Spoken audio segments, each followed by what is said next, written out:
E aí pessoal, suave na nave, Integral Senpai aqui, dando continuidade à nossa série de Cálculo 1.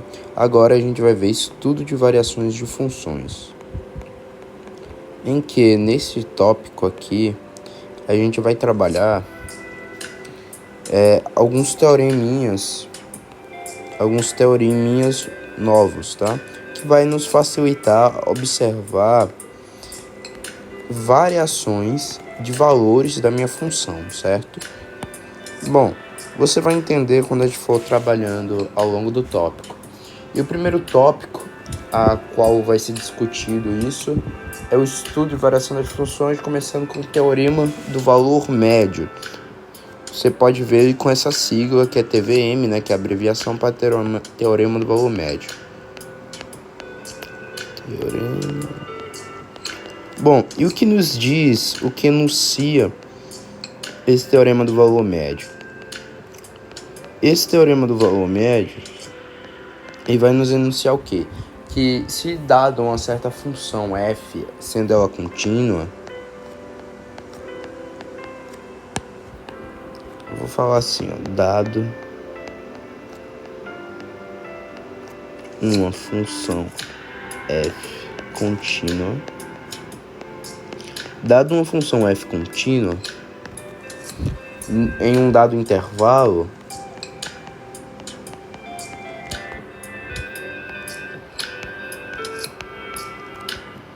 num intervalo AB, por exemplo, AB, e essa função sendo derivável em AB, a gente já viu derivabilidade e continuidade, a gente já viu aquele teoreminha, né?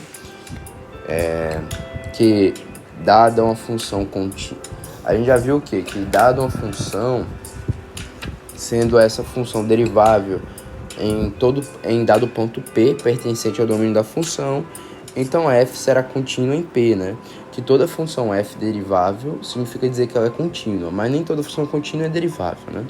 A gente provou isso aí, e no caso, se a gente fala que essa função ela já é contínua no intervalo AB, significa dizer que ela já tem um requisito, né?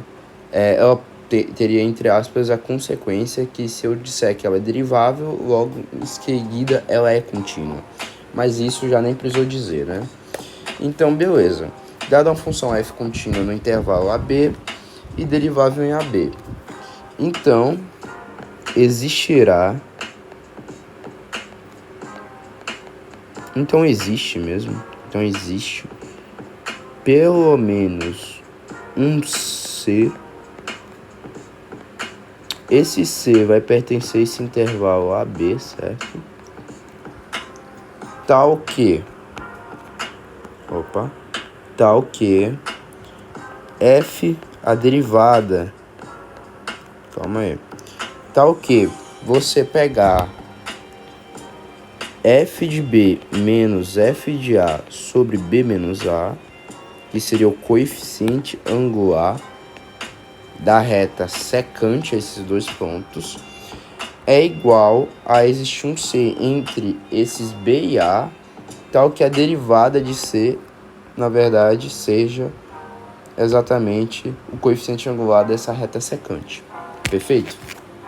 Bom, vamos agora criar um gráfico para a gente entender melhor o que esse teorema do valor médio nos enuncia. Bom, dado um desenho de uma função qualquer, por exemplo, essa daqui, você vai escolher dois pontos pertencentes à sua função, claro.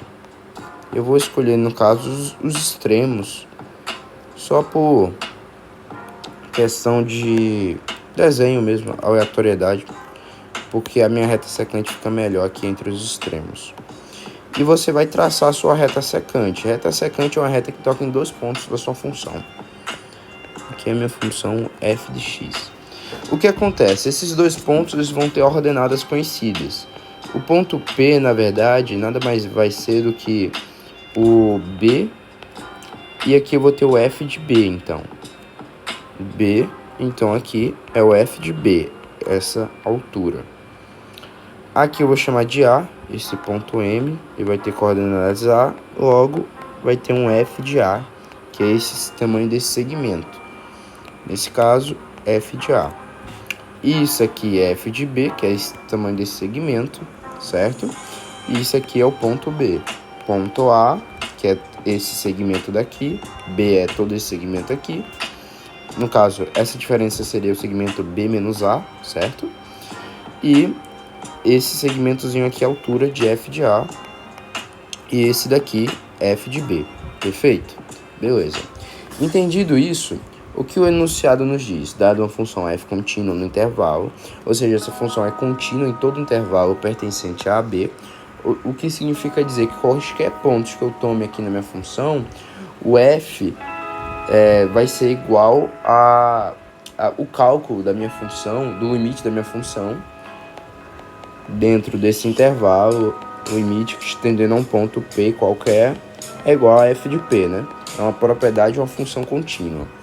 E aí fala ser derivável em AB, então eu tenho uma derivada dentro desse intervalo, existe a derivada dessa minha função. Isso significa dizer o quê? Que caso eu faça um ponto tender a outro, aproximando os pontos, a consequência é que eu vou ter que uma reta secante a esses dois pontos se torna tangente.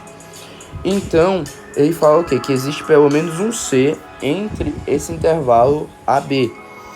Por exemplo, esse C pode estar exatamente aqui. E que tal que esse C... Aí a gente vai criar aqui, ó. Opa. Esse C... Calma, gente, que isso aqui tem que ficar reto. Pronto. Esse C vai ter qual consequência? Se eu tomar outros dois pontos aqui e fazer esses pontos se aproximarem, essa reta que era secante, ela vai chegar tão próximo na linearidade do ponto de aproximação que ela vai passar a ser tangente a esse ponto, e esse ponto vai ser o ponto onde eu tenho C. Observe, então, deixa eu desenhar melhor isso aqui. Pronto.